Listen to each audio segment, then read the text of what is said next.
And I don't think the U.S. and people from this country don't realize that they have that trauma.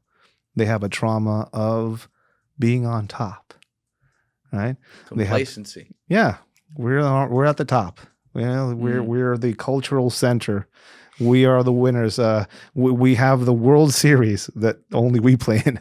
There's a lot of that going on. And if I could advise anything of any American out there listening to this, on my end, I was programmed when I was young to look for enemies in that way and to view shit with suspicion and to view other people as threats. Was that program from in your house, or? That was programming from my training. Okay. Right. And also trauma and all the bunch of shit that went on in my head. Mm-hmm.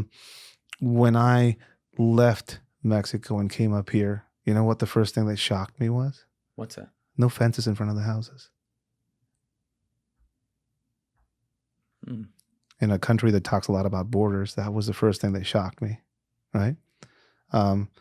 Second thing that shocked me was a nice Mormon family had me over for dinner, and they expressed their Mormonism and all that, and I was like, that's all cool. Like, I'm nobody to talk about religion. I grew up in a weird Catholic death cult and shit. So, but they're pretty nice, and they shared their bread with me. These people didn't really know me. I was there for like some advisory shit I was doing with them, and they were pretty nice. And I was like, there's no suspicion here. There's like, these people are letting me in their houses.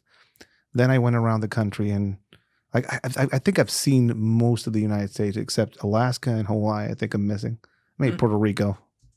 51st state. And then Cuba later. Don't worry about it. Then Mexico. Then Venezuela. Greenland. Then Venezuela. Then Greenland. Maybe Canada. But what I realize is the United States is very segmented. You go to Kentucky, and that's one thing, which I lived there for a bit. Right. You go to Texas is another. California is another. And they're all like think that they, it's the same thing that I found in Mexico. Mexico is three Mexicos. It's northern Mexico, where all the conservatives are. Central Mexico, that's our California.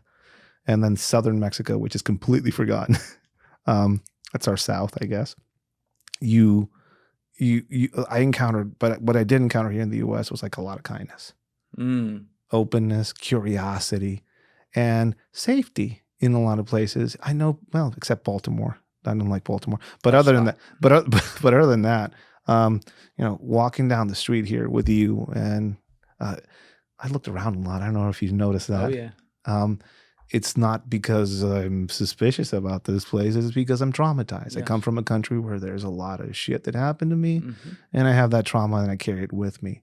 This country has trauma itself, and I don't think the U.S. and people from this country don't realize that they have that trauma.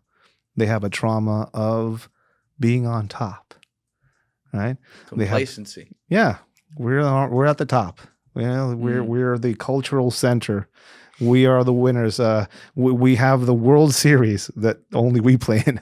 There's a lot of that going on. And if I could advise anything of any American out there listening to this, travel. Ed, I want to go to Mexico, but I think it's unsafe. Baltimore is unsafe. I'll take you to my hometown in Tijuana. It'll be safe as shit there. It's not because I'm going to be with you. It's just because you're not going to be selling drugs in a street corner, and you're not going to be wearing a cartel regalia on you, and we can go about and eat some of the best tacos in the world. You won't want to leave. A lot of Americans don't leave. That's why they're down there. So whatever you were sold about Mexico is that being this scary ass fucking place. Well, you have to tell that to all the Americans that are living down there and have their dreams down there. So that's one thing I would ask them. Travel. Go see it for yourself. Go see it for yourself. I'm afraid all these cartels are going to get me. Nobody wants you. They don't want you. They don't want you. They don't want you. Probably don't bring your truck if you're going to some of these spicy places because they're going to steal it. But other than that, just go travel, talk to people. Yes. Just like I did when I came up here. I don't think everybody up here is a Ku Klux Klan member, or that there's going to be school shootings everywhere here. Right. If you look at it from the outside, that's what you would think. I actually did meet a Klan member, California out of all places.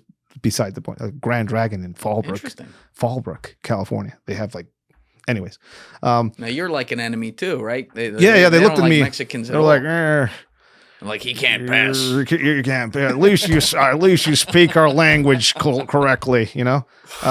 If I guess what I've seen is there's a trauma in, as you say, every generation we get a new enemy. Yes. I had a surreal moment at one point when I was brought in to advise for a military program where they were training people to go into foreign countries, right? And they were part of the Hunter program that the Marine Corps used to have. And a lot of their training was based around Islamic terrorism, which is not in fashion anymore. Not really, right? And they brought me in because they wanted to see a perspective of what the future enemy might bring. And I was like, oh, that's cool. I know a little bit about, cartels and shit like that. Is that your future enemy? It dawned on me, though, when I was given the introduction. This is Ed Calderon, and he comes from Mexico. He did 12 years of counter-narcotics work down there. This is his subject matter expert on this and this and this. And he's a pretty good representation of our next enemy. And he said, the guy was a Muslim. He has a Muslim background. He says, you guys are it now. As they slapped me on the back. Wow. And when you hear a lot of the rhetoric that was politically spouted during these last few administrations, and I'm not just saying out of the right, Obama deported a shit ton of people. Oh yeah. Mm-hmm. So this is in right or left thing. This is the United States thing where we're sold the enemy. Immigration is the enemy. They're here to steal our jobs. What jobs are we stealing? The United States has another drug problem, which is illegal immigration, cheap labor. You're addicted to it. There's a reason why immigration is there's illegal immigration is kept illegal. It's because people at certain places in the government and certain places that pay for some of these political figures and donate to some of these political parties do not want to have cheap labor banned or taken away. They don't want to regulate that shit because they've been living off it for years. COVID epidemic hit. There was no produce shortages in the aisles. So are we saying that illegal immigration was essential workers back then? There's a lot of people in Mexico that don't want to work. There's a lot of people up here that don't. Very real. Yeah. Yeah. Hey guys, thank you guys for watching the episode. If you haven't already, please hit that subscribe button and smash that like button on the video. They're both a huge help. And if you would like to follow me on Instagram and X, those links are in my description below.